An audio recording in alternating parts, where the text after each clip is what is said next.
noches y bienvenidos a esta exposición. ¿Cuál será la número que en la galería tuya? Sí, la tercera. La tercera exhibición, sí. Con Gonzalo.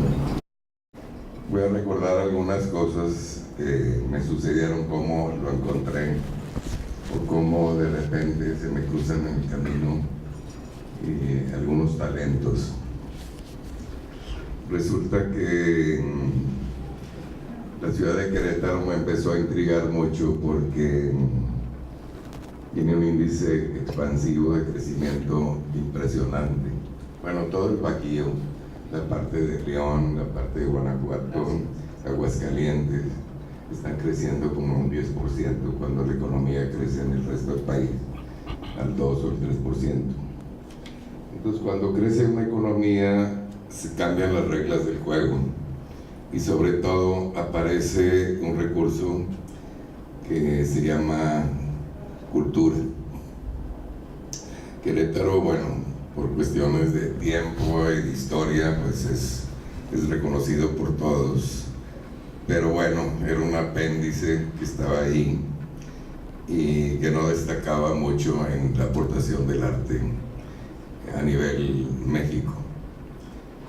Oaxaca se llevaba un primer lugar, bueno, un lugar importante, Guadalajara, Jalisco también, en fin, Monterrey producía poco. Y por X razones fui a dar a Querétaro porque veo que hay un museo que está haciendo muchas actividades muy importantes, muy diversas y con casi 0 centavos. Gabriel Horner es el director de uno de estos museos y me fui a presentar con él y Gabriel me dio un poquito el panorama de lo que estaba pasando. Y un día tenemos una reunión y le digo, oye, dime cómo ver quiénes son los artistas que vale la pena conocer aquí. Y me dijo, pues te los voy a reunir. En esa reunión llegaron como 60 o 70 gentes. Y me dijo, le digo, pero tu recomendación, dijo, pues son 2. A uno le dicen El Jamón, que está no sé dónde, no fue esa noche. Y el otro es Gonzalo García, él. Tenía 20 años, creo. Entonces le digo, no me digas quién es porque era mucha gente. Yo lo voy a detectar. Entonces empiezo a ver a uno y otro. Y llego con Gonzalo, tú debes de ser Gonzalo García. Y me dice, sí. O sea, no sé, hay algo en el artista que también nos enseña a señalarlo. Y resultó que invité a todos los demás a que vinieran al museo con obras para revisar lo que se estaba haciendo. Y Gonzalo me dice, Memo, yo preferiría que vinieras a mi estudio. Estoy con 8 pintores más o 7. Rentamos una casa y cada uno tiene un... ¿No hay imágenes? Sí. Gonzalo trae preparado. Ah, bueno. Entonces, voy al museo, llegan algunos, veo las obras, pues había de todo. Y después voy a la casa al taller de ellos. Y había una serie de otros pintores, eran como 7 o 8 que rentaban la casa y cada uno tenía un espacio. Entonces paso por el frente, veo uno, veo otro, porque todos estaban entusiasmados de que iba a ir a ver sus obras. Pero cuando llego con Gonzalo, yo tengo una manera de reaccionar frente al arte, que es frente a algo desconocido, que me afecta mi campo, en mi percepción, en donde yo llego a sentir que ahí hay algo que yo nunca me imaginé que existiera. Entonces dices, puedes decir, ¿qué diablos es esto? Pero sin embargo te afectó. Entonces Gonzalo tenía ahí unos 6 o 7 cuadros colgados que me impactaron demasiado, o sea, se me olvidó todo lo demás. Digo, Gonzalo, ¿y esto es tu obra? Me dijo, no, pues tengo más obras, pero bueno, traje esto, muy fuertes realmente, cuadros difíciles. Digo, ¿están en venta? Pues sí. ¿Cuánto cuestan? Pues tanto. Oye, esos 6 los quiero, los que estaban ahí colgados. Si tienes más, enséñamelos porque a lo mejor también los compraría. Y Gonzalo se me quedaba viendo porque tenía 5 años y creo que no vendía nada. Sí.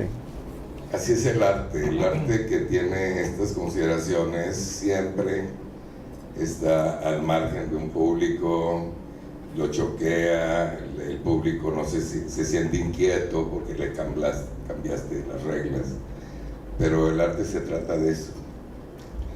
Entonces yo, sin pensar más allá, dije, aquí hay alguien que sí tiene este talento, y lo invité a exhibir. Así fue como inició esta relación. Y ya pasaron, pues, 13 años, ya cumpliste 33, estás en el periodo clímax.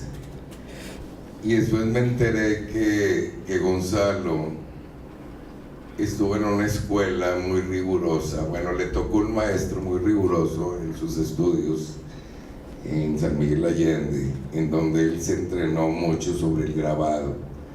Yo veía cómo maneja las líneas, me impresionaba mucho cómo dominaba la línea. Y es que el grabado es un challenge muy fuerte. Si te metes a las artes, el grabado es una disciplina muy, muy tremenda. Y si la dominas, puedes llegar a muchas cosas. Y por otro lado, cierto descarnada la obra, o sea, él mismo se partía en pedazos, se analizaba como materia, como carne, como sacrificio, como era demasiado elemento para yo juzgar que estaba muy joven y le pasaba todo esto por la cabeza. Y así fue como nos fuimos relacionando, y me hice un gran admirador de su obra. Y también me daba cuenta que, a pesar de que él tenía mucha claridad en lo que quería o expresar, nunca se le olvidaba el rigor de los medios. Y ese es el producto en esta etapa, el producto en donde ya podemos ver. Ayer le preguntaba a Gonzalo cómo es posible que un chorreado, una mancha, un contorno se dé. Dijo, no lo sé, ya es un vocabulario, ya está asimilado por mí. Ayer vi un programa de televisión de una mujer, es una de las grandes genios del ajedrez, y el tema era si el genio nace o se hace. Entonces, sí hay cierta genética que dispone o predispone al hombre, pero lo que te hace es el ambiente, el medio, el estímulo. Y esta mujer llegó a desarrollar una habilidad matemática más allá de todo, que podía jugar con 8 ajedrecistas simultáneos sin ver el tablero. Ella en el teléfono decía, ahora el alfil, ahora el pero en segundos, porque en el ajedrez cuenta el movimiento y el tiempo. Entonces ella en 2 segundos veía el tablero y decía, este movimiento, con 7 u 8 tableros a la vez. Y es que el papá estudiaba comportamiento humano y él intrigaba mucho si la capacidad del niño se puede desarrollar a una genialidad de acuerdo a los estímulos que les des. Y esta niña la entrenó a los 3 años, ya leía, hablaba 5 idiomas, o sea, él se encargó de estimularla. Y después la metió a la matemática, y decía ella, no me cuesta ningún trabajo porque tengo patrones de todos los movimientos posibles del ajedrez.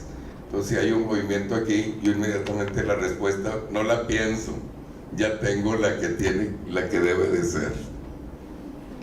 Y ayer que le preguntaba a Gonzalo, digo, ¿cómo hace estos detalles? Dice, Memo, no lo sé, ya sale como en un automático el efecto, la mancha, el chorreado, porque si fuera estarlas controlando, pues tampoco se logra.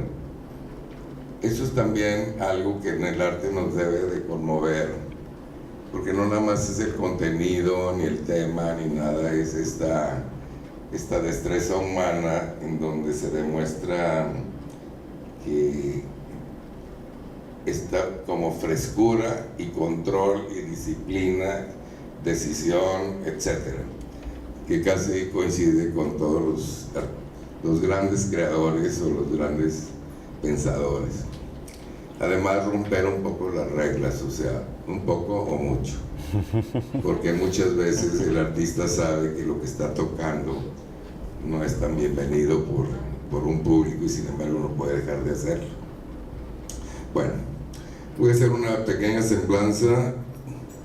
Gonzalo tiene 33 años, nació en Puebla y después de ciertos movimientos de familia termina viviendo en Querétaro y ahora en la Ciudad de México. Estudió en San Miguel Allende y después de 10 años de experiencia profesional evolucionando un estilo figurativo en diferentes temas históricos, sociales.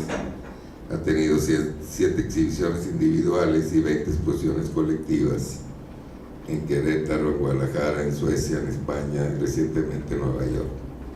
Seleccionado en varias bienales a lo largo de la trayectoria, incluida la pasada 17 Bienal de Rufino Tamayo, con una mención honorífica en la Bienal de José Chávez Murado. En el 2013 tuvo una residencia en el Museo de la Acuarela en Suecia.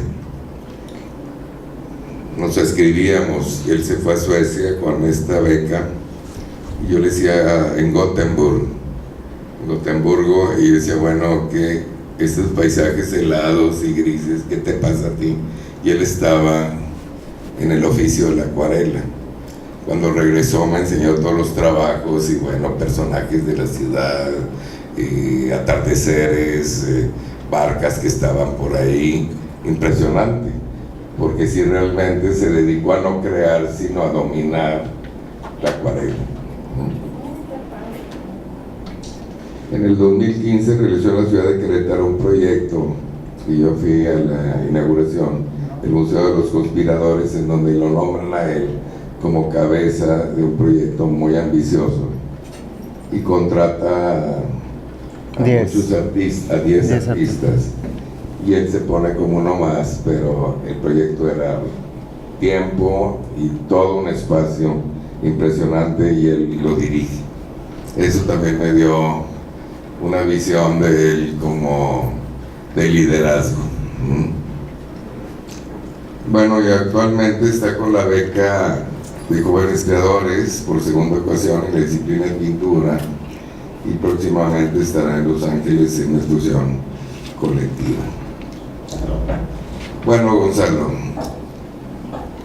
a mí todo este enigma del arte, todo lo que me provoca o me pone en un challenge, o sea, es lo que me hace admirar más el arte. Hay mucha gente que le tiene miedo al arte o no sabe interpretar o se va por cierta comodidad pensando que el arte tiene una función decorativa, en donde si no me gusta pues no la puedo convivir. A mí me dicen, bueno, nada más dime dónde pondré este cuadro. Y yo, bueno, en la sala, en el comedor menos, en la biblioteca tampoco, en tu dormitorio. No es que no dormiría. Digo, hay gente que realmente le asusta el verse reflejado o algo que en su imaginación se modifique. Entonces no quieren entrar en ese pleito, en esa emoción, pero realmente el arte es eso. Vivimos muy poco, tenemos muy poco tiempo para aprender, para estimularnos, y el arte es el medio que nos provoca, y la ciencia es otra. Pero bueno, hay mucha gente, yo no culpo a nadie, digo, realmente que quiera ver, pues ni modo, y el que no tampoco, se están perdiendo de un gran evento, porque todo cambia, hasta nuestras células van modificándose a toda una velocidad. Si no nos trepamos en ese estado, nos quedamos relegados y temerosos. ¿Qué nos puede? A mí me dice la gente, es que ese cuadro no lo resisto porque siento como que me ve en la noche, y digo, como que te ve en la noche. Realmente está en la persona, ¿me entiendes? Como dice, bueno, es que veo algo muy erótico, y el cuadro no tiene nada de erótico, el erótico es el que lo ve. Porque el arte se hace de esas dos partes, el que la crea y el que percibe. Entonces, bueno, son infinidad de interpretaciones y cada quien. Bueno, Gonzo, te voy a dejar para que nos platiques un poco de este proyecto, que está muy inquietante y muy impresionante. Bueno, se escucha bien, ¿verdad? Sí. Pues primero que nada, quiero agradecerle a Memo, a Guillermo Sepúlveda, porque ha sido un gran apoyo en esta trayectoria de un poquito más de 10 años, que me he dedicado, gracias a Dios, exclusivamente a ser artista y a la pintura, y a lo que significa hacer pintura en esta época, que pues si bien es algo que damos por sentado, es una discusión siempre vigente y que siempre es bueno tenerla, ¿no? ¿Qué es la relevancia de la pintura para nuestra sociedad ahorita, como mexicanos y como seres humanos, ¿no? Y pues bueno, gracias a tu galería, Memo, gracias por el apoyo, gracias a ustedes por venir.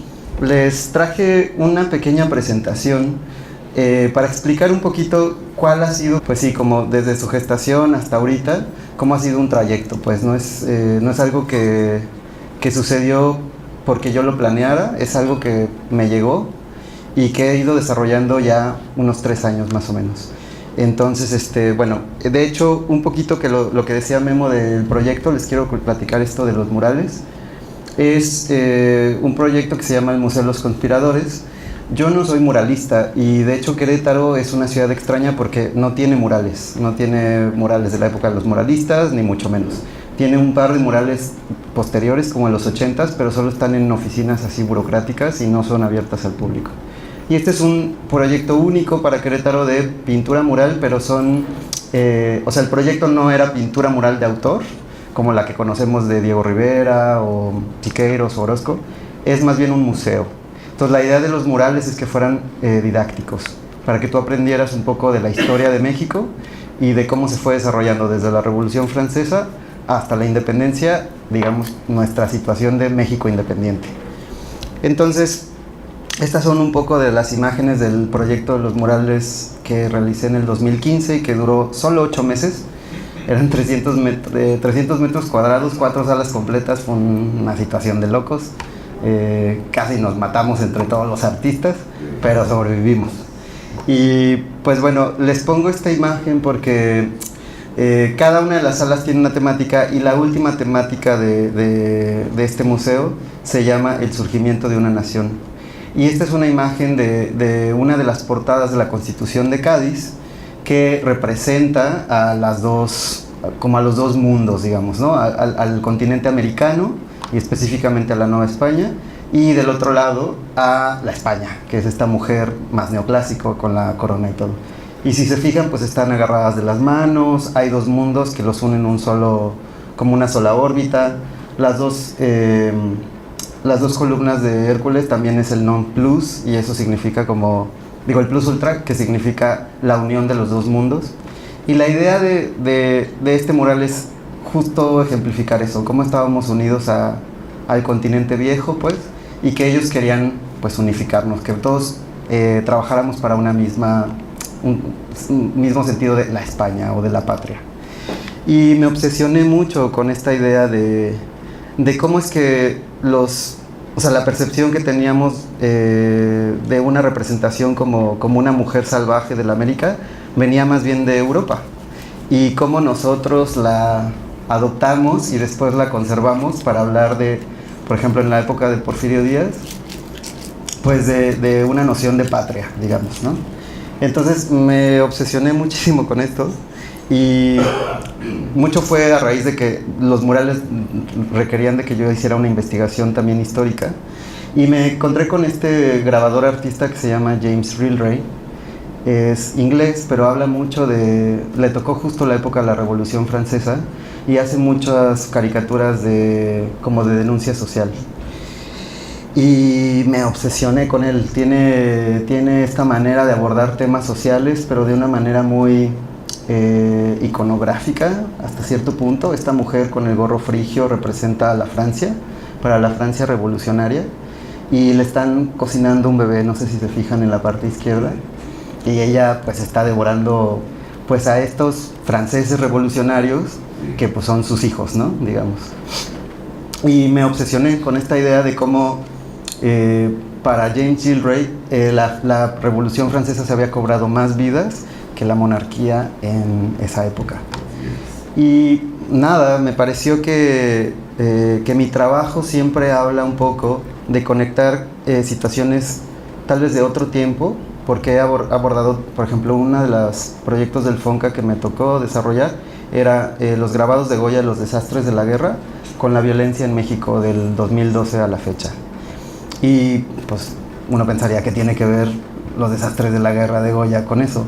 Justo mi trabajo creo que trata de esas incongruencias tal vez, o son absurdos, pero que a la hora de trasladarlos como al arte y a la pintura toman un nuevo sentido. Y este es el génesis de toda la serie, estos grabados de James Gillray. Empecé a desarrollar un par de piezas y de hecho para la Galería de Memo en el 2016 creo, 2017, presentamos lo de Retratos al Poder, que es una serie hermana de esta serie que presento ahora. Y empecé a jugar con esta idea del niño, el plato, la mujer que puede estar como presentándolo, o la mujer que también se lo puede estar comiendo, como esta situación burguesa francesa, como la trivialidad de todo. Y llegué a resultados muy interesantes que si bien me interesaba mucho platicar como de una pintura un poco más comprometida con algo social en México, no quería caer en la obviedad, pues. Exacto. Y creo que esta combinación de lenguajes fue lo que me funcionó hasta cierto punto. Entonces, bueno, fui desarrollando un poquito más el lenguaje de, pues, bueno, de esto de la Francia y México y cómo iba a combinar ambos. Y bueno, al final fue una situación un poco más larga y difícil de lo que pensaba. Pero llegué a esta idea también de representar a mujeres femeninas que nos hablaran un poco de la promesa de la modernidad y de esta época de oro americana de los 50s que pues representa el American Dream, ¿no? Y que en México todavía está muy presente en nuestra cultura. Y el Yellow Ribbon. Exacto. Y entonces, pues de nuevo regresando como a esta idea de la América y la representación de James Gillray, pero ya llevada como una situación de la patria, ¿no? Esta gran figura de cómo nos vamos a representar como nación. Y eso me llevó a una respuesta obvia que era pues la Virgen de Guadalupe. La Virgen de Guadalupe, en el museo nos explicaban, hay una parte siempre de México y nos decían lo único que unificaba a la Nueva España como nación era la Virgen de Guadalupe. Y me obsesioné con esta idea de cómo esta figura femenina podía tener esa envergadura o ese carácter, ese peso. Y entonces empezaron a salir cosas muy interesantes, de jugar con esta idea del niño, el plato, estas escenas burguesas que nos recordaban pues sí a Jackie Kennedy y a una situación aspiracional de nuestros vecinos norteamericanos, pero también de situaciones que tal vez no nos conectan con algo mexicano per se, pero que hay guiños y que es una imagen más difícil de leer que una obviedad, pues, ¿no? Una denuncia también. Sí, es en parte denuncia, en parte un juego de iconografías y también el juego que se puede dar iconológicamente al tener un bebé en un plato con porcelana presentado a estas figuras de poder, ¿no? Entonces, pues bueno, seguí desarrollando estas pinturas y al final llegué a la conclusión de que también yo podía en mi proceso generar nuevas imágenes. No solo podía intervenir estas imágenes de los 50 con bebés o con mujeres ofreciendo a sus bebés, sino también generando imágenes nuevas. Y esa es la magia de la pintura, que puedes generar algo de cero o a partir de algo, pero proponiendo algo nuevo.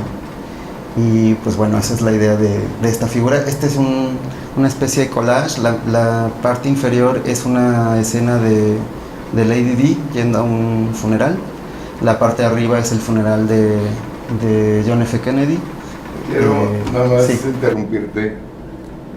Yo cuando veo esto, bueno, veo obviamente la iconografía, las relaciones, el dramatismo, o sea, pero también veo la destreza, o sea, hay la parte temática y el lenguaje, cómo él puede controlar estos elementos para expresarlo, para darle una fuerza expresiva, para llevarlo a ese límite que a mí me conmueve, porque últimamente el artista ha despreciado mucho el control del oficio. Es como decir, bueno, quiero ser escritor y no sé gramática.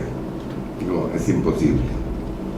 Quiero ser un artista y no sé dibujar, o no sé de una línea o una mancha, o sea, realmente pues estás fuera del escenario.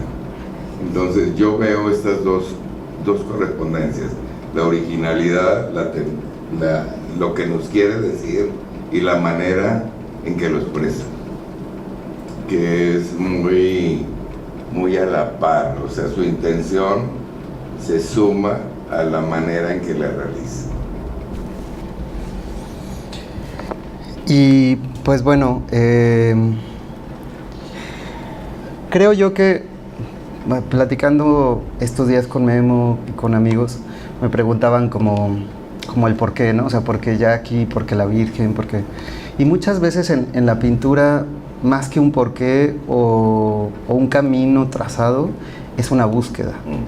Y esta búsqueda te empieza a obsesionar como artista y como pintor, porque muchas veces tú también estás descubriendo qué quieres, o sea, a qué quieres llegar con este juego de imágenes o de temas o de exploraciones.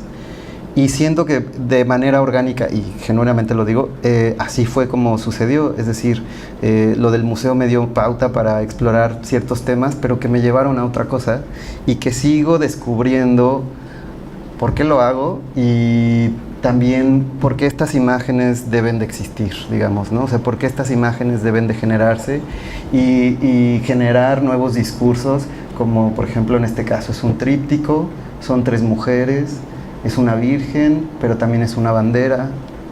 ¿Y por qué es una bandera?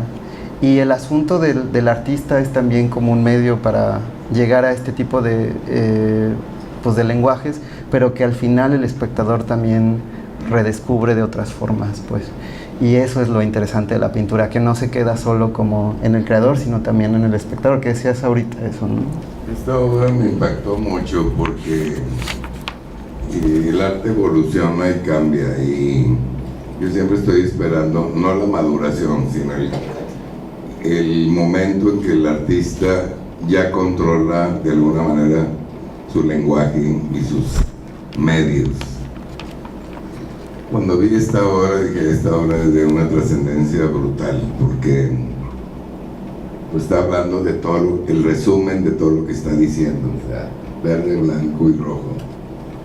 Y me acuerdo de Rufino Tamayo, me decía, el arte mexicano no debe tener este acento de mexicanidad, debe de tener un acento de universalidad, es muy diferente.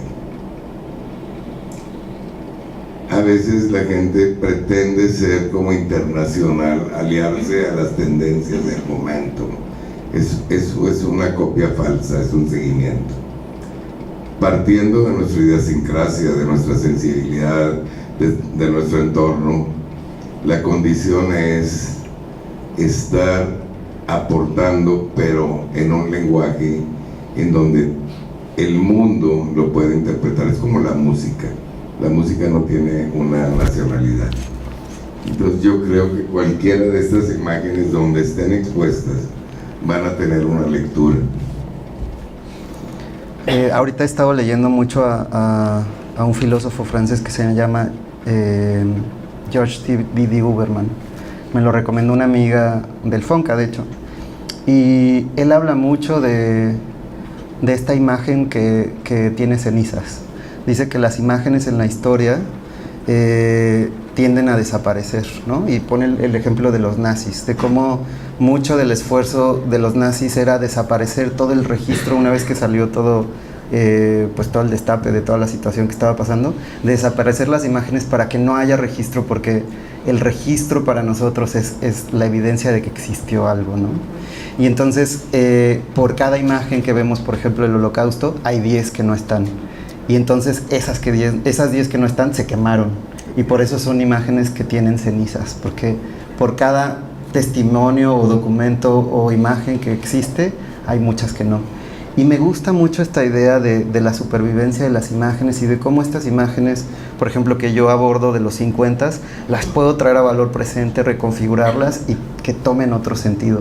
Y creo que mucho del arte figurativo, por ejemplo, la pintura figurativa en nuestra época, tiene que ver con eso, porque ya no estamos en la época en donde las imágenes no se nos dan por sentado. Vivimos en la época de que tienes el acceso a todas las imágenes históricas que tú quieras, tan solo con un clic. Y entonces ya no es este asunto tal vez de agarrar la fotografía como una herramienta más de la pintura, sino más bien de redescubrir qué hay en las imágenes que existen y que están al acceso de nosotros, qué nuevas posibilidades pueden tener.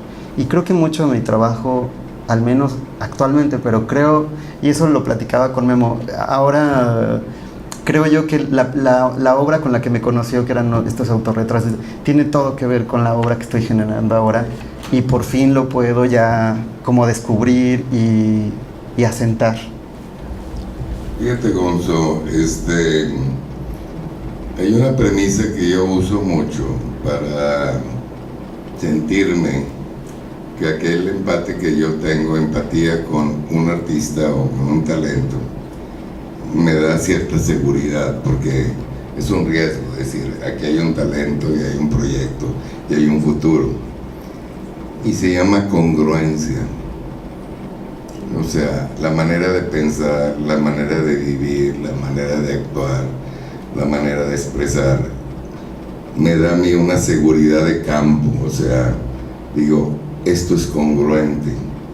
Yo he analizado el movimiento, la estancia, la vida de Gonzalo en Querétaro y en otras estancias, su movilidad y sus interrogantes, y hay congruencia. Cuando me dicen, bueno, ¿por qué le apuestas a alguien que eres algún adivino o un genio? Yo no soy como ustedes, nada más que busco elementos que me den cierta seguridad para decir, aquí hay campo grande. Para mí, Gonzalo ya llegó a un punto, pero no tenemos ni idea a dónde va a llegar.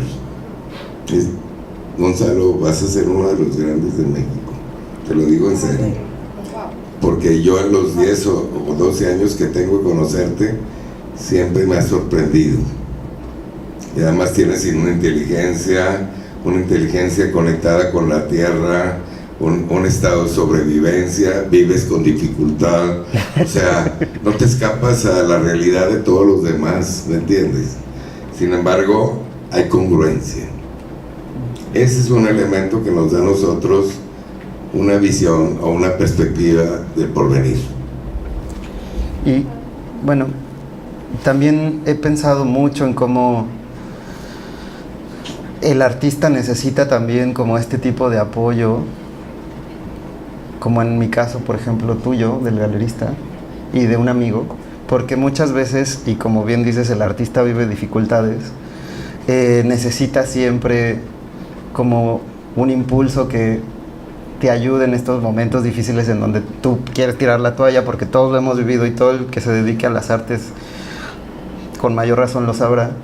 Y creo que es muy importante, como al menos en mi caso siempre he sentido como esta apuesta y esta... Sí. Y eso creo a mí y a muchos, al menos a los de Querétaro que yo conozco bien, a Rafa, a Román, han hecho la carrera que tenemos. Entonces, bueno, les escribí un par de notitas, les quiero leer una para que también den una perspectiva un poquito diferente de esta obra. Dice, Estas piezas me recuerdan a mi abuela, a sus labios rojos y a la forma en que los pintaba, como símbolo de su feminidad y su vanidad. Pero al mismo tiempo me recuerdan a los personajes trágicos de la historia, como María Antonieta o Lucrecia Borgia, que víctimas de las sociedades de su tiempo fueron objetos de los peores atributos de su época. Al igual que con ellas, los personajes femeninos de mis cuadros no se sabe bien si son víctimas, victimarias o ambas, un poco de ambas.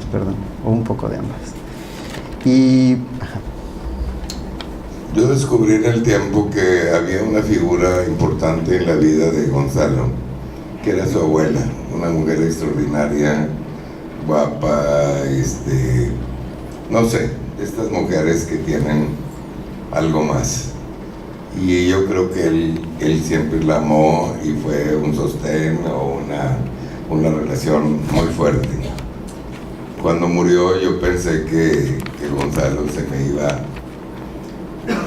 a aplanar o simplemente a demorar el retomar al haber perdido una figura tan importante. Sin embargo, yo creo que la abuela sigue presente en todos tus trabajos. Sí.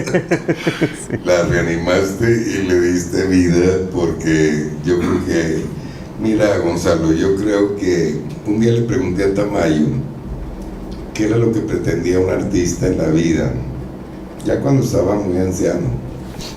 Me dijo, hacer una obra maestra. El hombre ha creado tantas maravillas que nada más nos queda hacer una obra maestra para legado, una. ¿Y qué pretendemos? Que haya un ser humano que la reconozca. Tú escribes una novela y que alguien llegue a saber de qué se trataba tu novela. Que se entienda. Así de grave, ¿me entiendes? Entonces yo lo entiendo, o sea, cuando dices, bueno, la congruencia es así, pero ahora, ¿qué andas buscando? Porque a lo mejor ya hiciste tu obra maestra y no te has dado cuenta. La vemos nosotros. Ellos siguen buscando y buscando hasta el final. Y creo que mucho también tiene que ver que el artista tiene esta necesidad de reconocerse en el otro, ¿no? Digo, si no, pues sería todo introspectivo y compones música pero para ti y haces puestas en escena pero para ti y haces pintura pero para ti. Y creo que esto que decía Tamayo de la obra maestra y de que alguien más la vea es porque cuando alguien más lo ve te reconoce a ti en eso y entonces existes, tiene sentido tu existencia. Platicaba con unos amigos ayer y les decía que esta frase de que todas las pinturas son un autorretrato es ciertísimo y que en artistas, por ejemplo, como Rafa Rodríguez, yo lo veo mucho en sus retratos, ¿no? O sea, pero en los ojos específicamente, que son siempre los ojos de Rafa. Y tal vez él no lo está haciendo adrede, pero es porque siempre depositas algo de ti en las piezas. Y creo que en mi caso, y hablando con una amiga mía que se llama Tania Quesada de Querétaro también, me decía, es que siempre sale tu abuela en tus cuadros y no te das cuenta. Y creo que esa es una forma también de autorretrato, pues, que la pieza siempre tiene que ver con la historia del artista y sus vivencias y también las vivencias tienen que ver con la obra. Cuando yo vi a tu abuela en un retrato que me mandaste con su pintura y su maquillaje y todo, pues yo casi veo tu obra, ahí está tu abuela. Sí, por completo. Una mujer muy elegante, muy peinada, muy arreglada, con mucha postura. Entonces, eso es lo que lo alimentaba. Les voy a leer otra cosita que escribí. Dice, estas mujeres son patrias. Patrias que como Gilray, en la mujer que personifica la Revolución Francesa, se devora a sus hijos. Aunque en este imaginario propio, el de mis pinturas, a veces se los devora ella, a veces los ofrece al sistema en platos de porcelana francesa y a veces son ofrendas contenidas en platos típicos mexicanos. La patria que se devora a sus hijos a través de la violencia, la corrupción o la desigualdad social.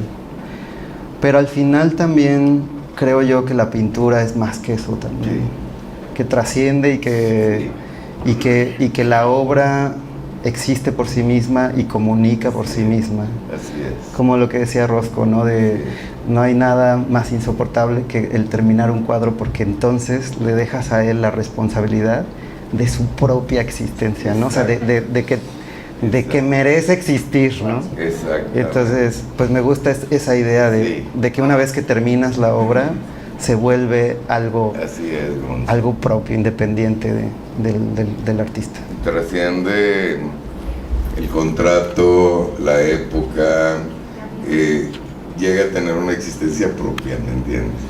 Yo cuando me enfrento a otros criterios que me dicen, bueno, el arte fue un encargo del poder, de la nobleza, de la iglesia, de los recursos. Pero ¿a quién le importa si Leonardo pintó un proyecto que le encargó no sé quién, si la obra trascendió al contrato, ¿me entiendes?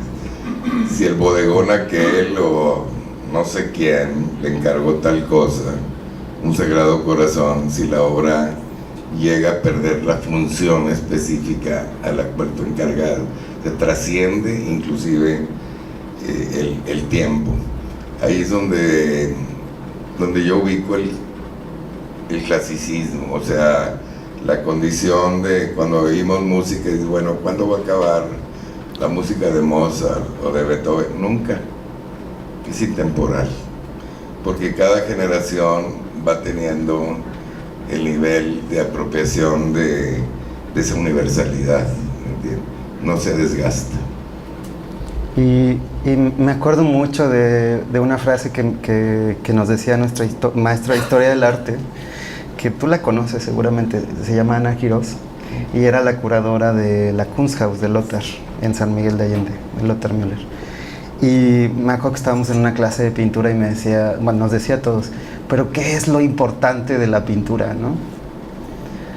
Y pues todos así, ¿no? Pues que comunica. No. ¿Qué es lo importante? O sea, ¿por qué trasciende y ha trascendido y seguirá? Pues nadie. Dijimos 20,000 babosadas, que claro, por supuesto, como estudiantes pues no teníamos ni idea. Y dice que al final se resume en un acto mágico. Dice, el asunto de representar algo, desde la época de las cavernas hasta la fecha, es que está sucediendo algo mágico, porque en donde no existía algo, de pronto existe. Exacto. Y eso es lo que al ser humano le encanta, como por eso se siente atraído, porque Exacto. de la nada surge algo. Y pues no sé, yo pienso que esa es la relevancia, antes, ahora, siempre, de la pintura. Ayer hablábamos de la lectura obvia y también de la lectura que va más allá de lo expuesto. Para mí el arte debe tener una premisa, que es el misterio. Un día lo discutí con Toledo.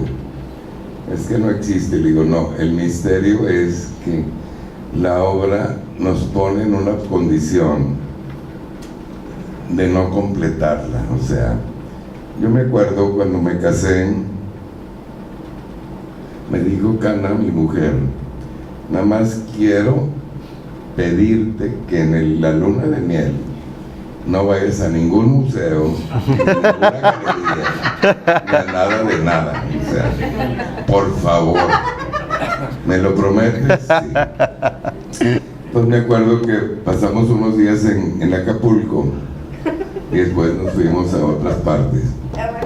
Y me dice, quiero cortarme el pelo, llévame. Ahí había varias peluquerías en la costera. Y la llevé. Entonces yo, para no perder el tiempo, me puse a caminar por la costera. Y había una tienda donde había objetos interesantes.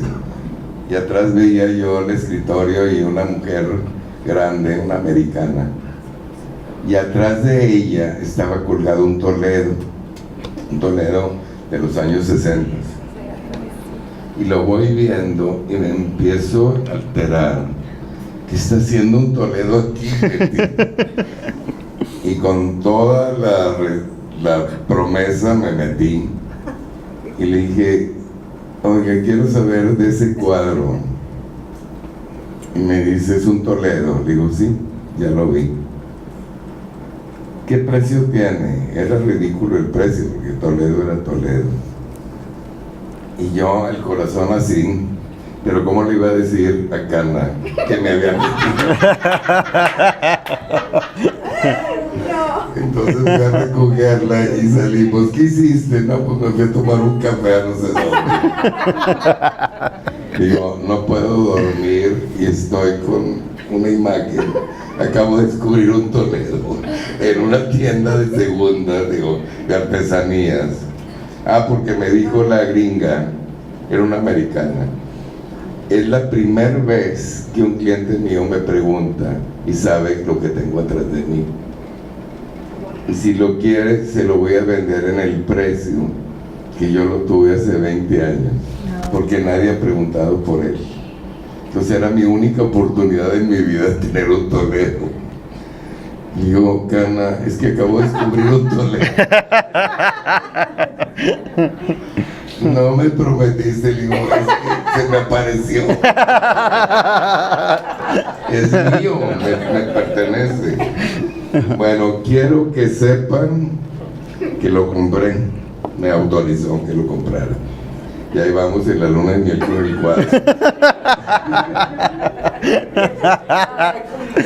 Es increíble. Sí, no. Bueno, llego a Monterrey, ya teníamos nuestra casa, bueno, como todo el mundo comenzamos, y lo cuelgo en el comedor, y yo me sentaba siempre en una silla que lo tenía frente a mí.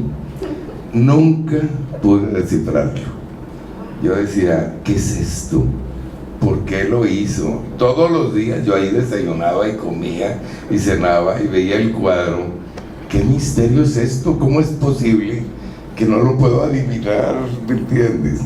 Era como una figura, como una tortuga, con una cara extraña.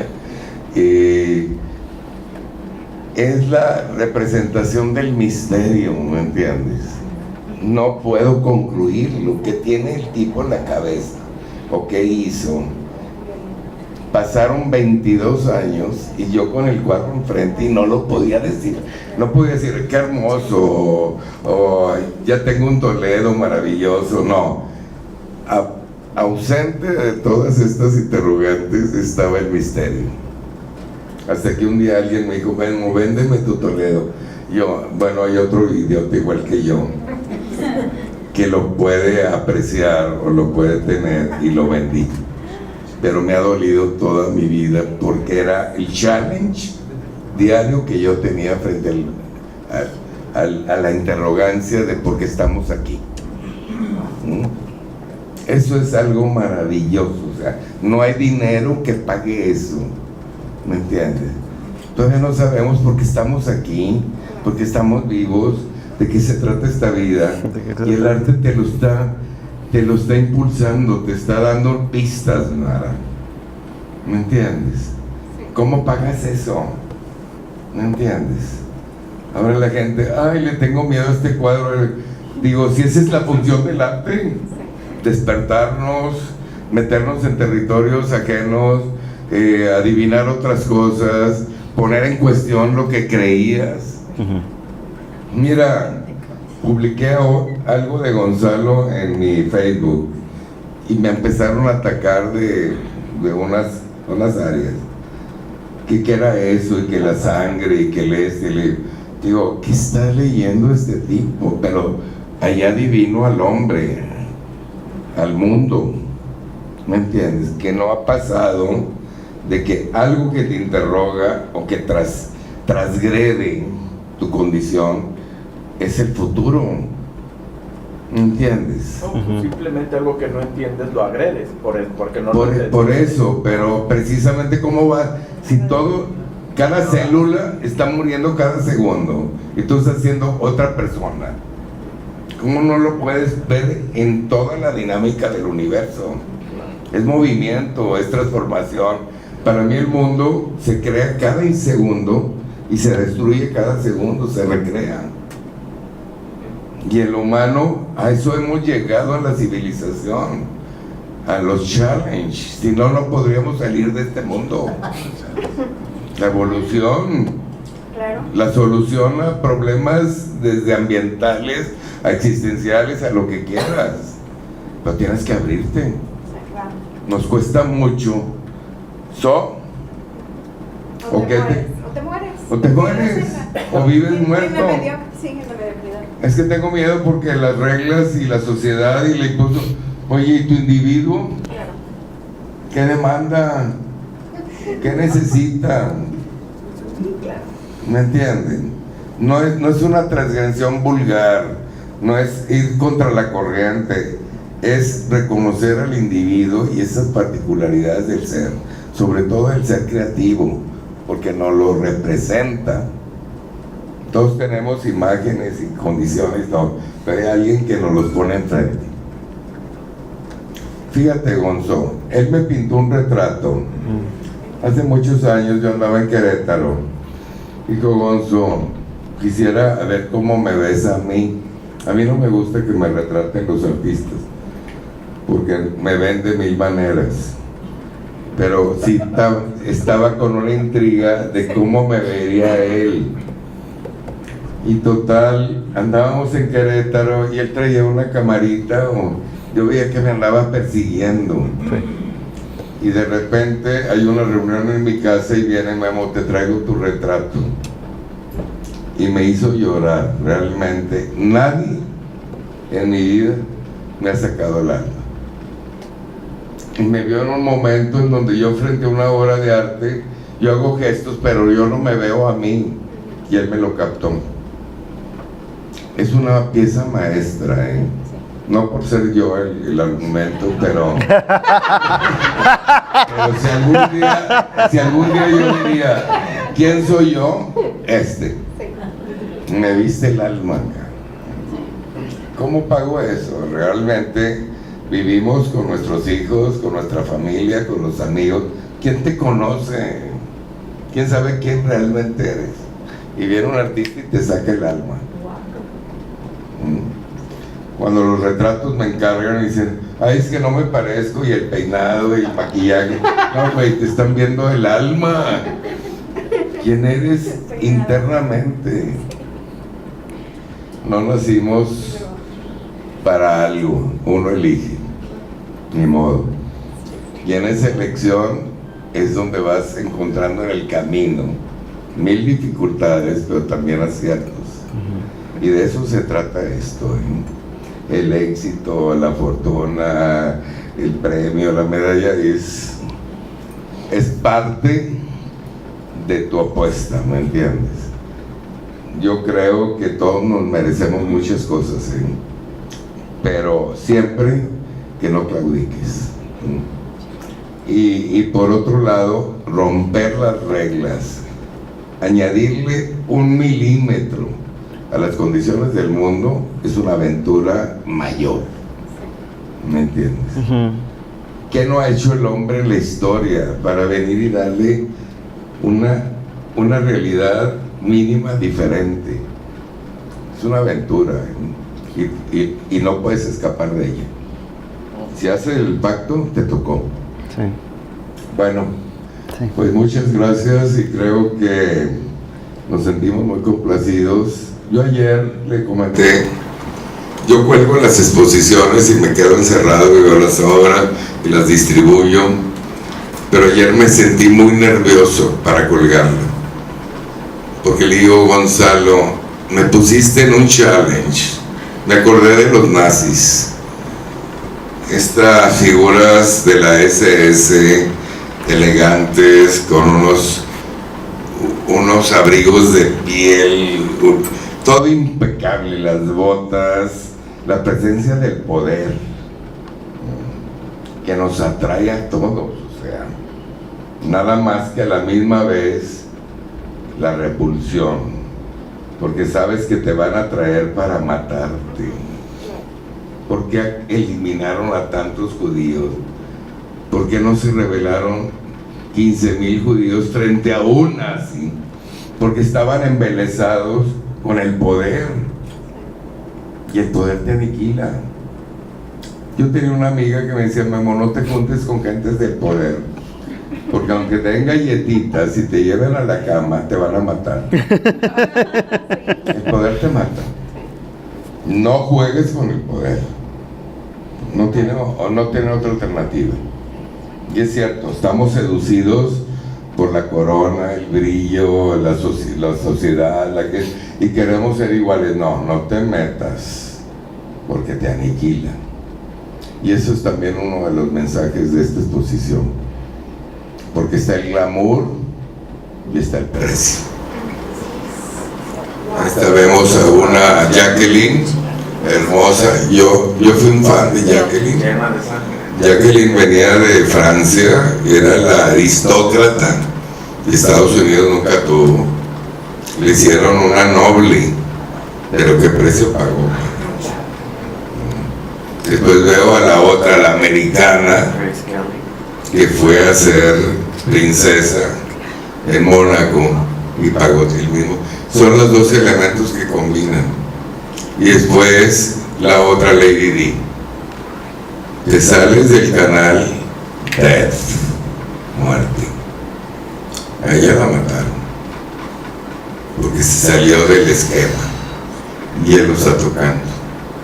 Entonces, hay en la parte didáctica, en la parte de comunicación, hay también cosas que debemos de interrogar, pero la parte estética y la resolución es del arte.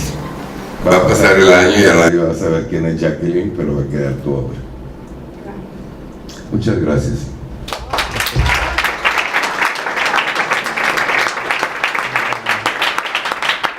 Yes, doctor.